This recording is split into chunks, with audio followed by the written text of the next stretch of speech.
Hey guys, today I'm going to show you how you can easily build out simple animations like idles, walk cycles, or run cycles just by moving keys around in the graph editor. So today I'm going to do a run cycle. I've got my timeline set to 20 frames and I'm going to want to do 2 steps within that loop.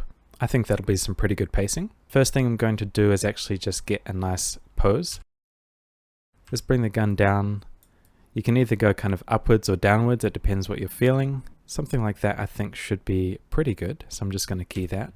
Let's also key on frame 20 just so we have the start and end keys being the same. And if you look here in the graph editor, if I drag one of these keys around, you'll see in infinity the curve continues in a straight line after the last keyframe. What we want to do is change this to be a cycle so that any animation we do will kind of loop into infinity before and after our keys. So with all the channels selected, going to come up to curves and it's pre-infinity cycle and post-infinity cycle, so I'm just going to set both of those. Alright, the first thing I think I want to build out is my up and down axis. That's the Y translation for me. I'm going to set a key in the middle and then also in the middle again. So we're going to drag down these 2 points to be our steps. So we have 2 steps within the loop. It's just going to be rough for now. Now that's feeling obviously pretty floaty. One thing we can do to add some impact is to break the tangents when step comes down, hitting the ground. So we can right click and break those tangents. So we can angle these tangents upwards just to create a bit more impact.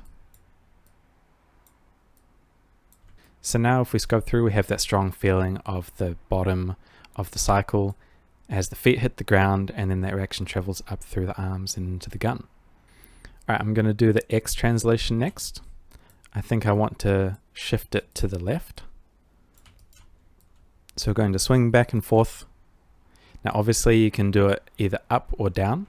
So right now if you kind of track the gun, we're doing a U shape in its kind of overall motion. You can look at the gun tip or some solid point like the rear sights. You can see that motion trail.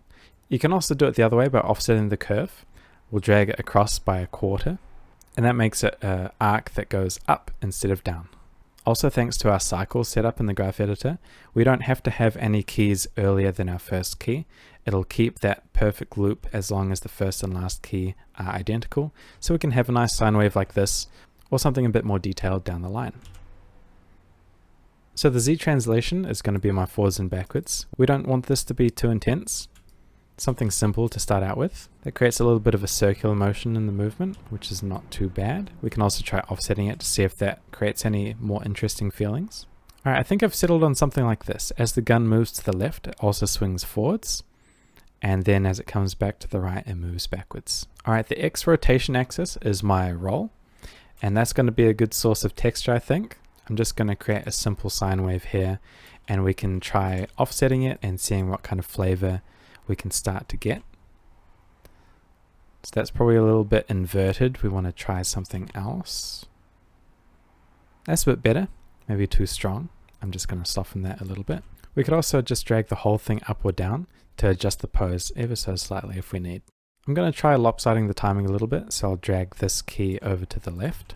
And we can also try adding something a bit more intense. So I'm going to swing it back to the left here.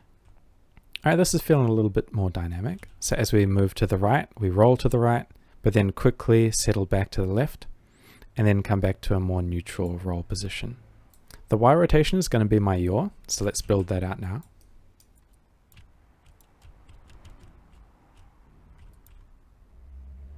Alright, this one's pretty simple, but we've got some nice swing. The front of the gun is a little bit offset from the back of the gun, which creates a nice kind of overlapping action. Now the Z-axis is going to be my pitch, and that's where we can add a little bit more impact in each step. So I think as the gun comes to the right, I want it to raise up. And then come back down. And then raise up again. And then impact back down again. If you look at the loop point, you can see we have a little bit of a wobble in the curve. That's just because we haven't angled our tangents, so we can just fix that right there. So this is how our run cycle is looking now. It's pretty simple, but you can see we've easily gone into each channel and just added a sine wave essentially and given it some offset to build out a nice and dynamic animation. We can go in and polish it further now, so I'm just going to go in and add a bit more detail before showing you the final product.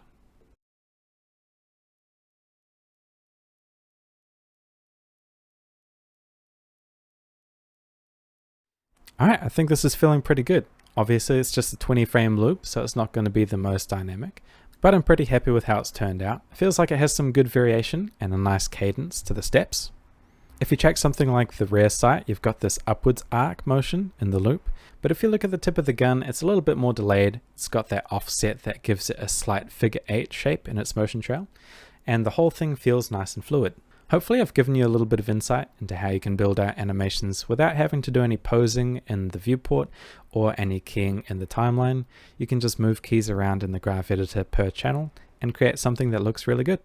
Happy animating!